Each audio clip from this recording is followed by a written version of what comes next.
Hello there, welcome back to Jeu Magique. In today's video, we're going to check out a new article entitled Sums of All Fears. But before we start, I have news for you. I have launched a new 100-day The Economist Challenge this time, and you are more than welcome to join me. I have put the description in the description box down below, so feel free to check it if you're interested. Secondly, I have two questions before we start. Firstly, can you try to conclude what you get from this picture in terms of the life expectancy of rappers and hip-hop singers comparing to those of musicians play blues, jazz or country music? Okay, 3, 2, 1, next. Can you tell from these two heat maps that there is a 49% increase in terms of COVID-19 cases in Georgia, the United States? 3, 2, 1. Okay, so I guess you have had your answers already, and let's start the article. The title reads, Sums of All Fears.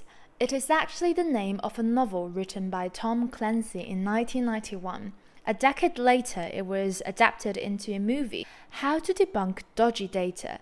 Debunk here means to demystify, or you're trying to expose or show the falseness or hollowness of an idea or belief. Dodgy is a very British word. Once when I went to a party with my friend, he said, the wine smells really dodgy. That means it's cheap and nasty. But here, it's more likely to mean dishonest. On July the 2nd, the American state of Georgia counted a total of 87,709 cases of COVID-19. 15 days later, the number had risen to 135,183, yet the state government's online heat map looked largely the same.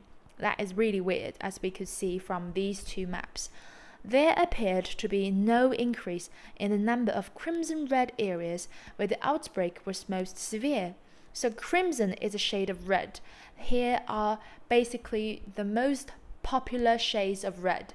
I think girls might be better at identifying different shades of red when it comes to lipstick color. How come? This means why. As it turned out, the threshold for places to turn red had been lifted from 2,961 cases to 3,769. But the thing is, the official website didn't indicate such change. This example of misleading data visualization was called out by these two people. Actually, call someone out on something is a phrasal verb. For example, you could say, I have called her out on her dodgy behavior to skew our experiment results. It joins the ever-growing catalogue of bullshit, malign, and otherwise. So malign means you throw shade on other people's name, just like what Justin Bieber said in his song Intentions. Can't nobody throw shade on your name in these streets. Threat you a boss. Which they debunk for students at the University of Washington. Interestingly, if you go onto YouTube and you tap in calling bullshit, you could see their real-life classes at University of Washington. It's quite interesting. I watched it for a little bit. Next one. Out of that course, they have spun Calling Bullshit, a helpful guide to navigating a world full of doubtful claims based on spurious data. Actually, since you're seeing the word here, even if you have no idea of its meaning, you could tell it can't be a good word. It means something that seems genuine but actually false, which could be quite similar with bogus, or because we mentioned bogus marriage before, and then maybe sham marriage. This would be the second time that we saw these two words. Using clever anecdotes, nods to online culture and allusions to ancient philosophy. Here, nods to means a gesture to acknowledge something, of acknowledgement. The book tells ordinary readers how to spot nonsense. Spot has been used in this way in Gossip Girls many times. For example, in the first episode of the first season, when Serena came back to New York. Spotted at Grand Central, bags in hand, Serena van der Woodsen. Even if they're not numerical whizzes, as well as sketching the difference between correlation and causality, which takes like the huge part of the book. The authors outline visualization techniques and explain machine learning to arm people against assertion. Sometimes you could say, I'm not that assertive, which means you're a little bit indecisive, or it's a bit hard for you to assert yourself. That seem and so probably are either too good or too bad to be true.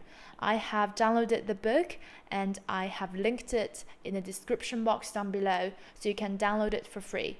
There is no shortage of material. Pay attention, there's no S here, because it's uncountable in this case. In one of their examples, a widely shared scholarly article seems to show that musicians from genres such as rap and hip-hop die much younger than those who play blues or jazz, as can be seen from this chart. The researchers in question calculates that half of all hip-hop musicians are murdered, a classic case of a claim too bad to be true. In question means you know who you're talking about, but you're not mentioning his name or her name. For example, I have a friend who has a huge crush on a guy called Ryan. But one day when we were just talking about Ryan, and then Ryan came, so we switched to talk about, oh, how's the person in question now? So basically we're trying to avoid mentioning his name when that person is actually there. Messrs. Bergstorm and West. So here it means you are referring to two different people simultaneously in a very formal way. Show where they went wrong. The roll numbers are not incorrect, but the picture they paint is incomplete because they discount performers who are still alive. So in the video that, as I just mentioned, they have uploaded classes from University of Washington online. I have listened to their lecture on this section, so they have used a right censoring approach, as can be seen from this chart. As rap music only began in the 1970s, rappers who have already died tend to have done so younger than those from the more venerable genres cited in the article. So venerable means it's important historically, basically because it's quite old. And when you use this word to describe a person, that means you respect this person because he's old. The ways of deceit and error with data are many, and the authors point them out ruthlessly. For example, you could say, oh, the mosquitoes are ruthless with me. Their fellow scientists, the media, the TED brand of bullshit. I'm not sure if you are huge fans of TED. Well, I used to be. No one is spared. They describe how the findings of a study can be manipulated, which means controlled, to make them seem statistically important, even when they're not, and how feeding an algorithm skewed inputs yields unreliable results. In the book, one of the main theories is that to make a conclusion, you still have you have to put input and then you have output.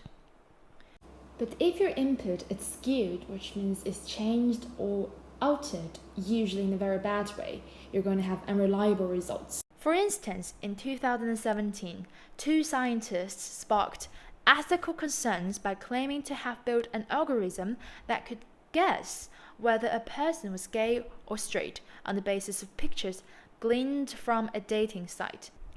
Glean here means to collect. It comes from ancient French, which is glaner, and now this French word has become glaner. And then the paper which The Economist covered at the time failed to mention that their gaydar may have been responding to variations in how people choose to present themselves, makeup, poses, and so on, rather than to authentic physical differences. So gaydar means your gay radar, which means your ability to tell a person's sexual orientation. My gaydar is quite tuned. I don't know why, but it's really tuned. Well, charts depicting the life expectancy of musicians are hardly lethal themselves, which means they're not going to kill anyone. Purporting to discern a person's character from dodgy variables is perilous. So discern, which means becoming aware of. But then the thing is, you could also say, I am discerning. means you have like a good eye on products that you're going to buy. I remember Mitchell from Modern Family said it a lot of times to Cam, his partner. Amidst the pandemic, misinformation, which means the information which are false about infection rates and the efficacy of drugs, often bolstered by sneaky graphics, as in Georgia, is a particular concern. So misinformation, as WHO has put it a few months ago, we have something called infodemic, which could be more intimidating than the pandemic itself. Bolstered means to strengthen, to make it more convincing. Sneaky, because if you sneak into a room, you go in there secretly, and sneaky means you're kind of doing it in a secret way or dodgy way. Some scientists are bypassing the usual peer review process. So if you have published academic articles, you must know there is a peer review process. But some people are bypassing it. That means they're trying to get away with it. Meanwhile, newsrooms are under ever greater pressure to attract clicks. That's why we have clickbaits sometimes, because when you see some titles, you think, oh, that's really great. You're going to click into that video. And then you found out the publisher was just trying to hype things up. It was all fake. More and more bullshit is contaminating debate. Mr. Bergstorm and Mr. West picked a good time to expose it. Well, so that's today's video. I hope you learned something and I hope you enjoyed it. Don't forget that I have listed all the words and the summary on my WeChat official platform. Please feel free to check that out. Also, I look forward to seeing you in my new 100-day The Economist challenge. Bye!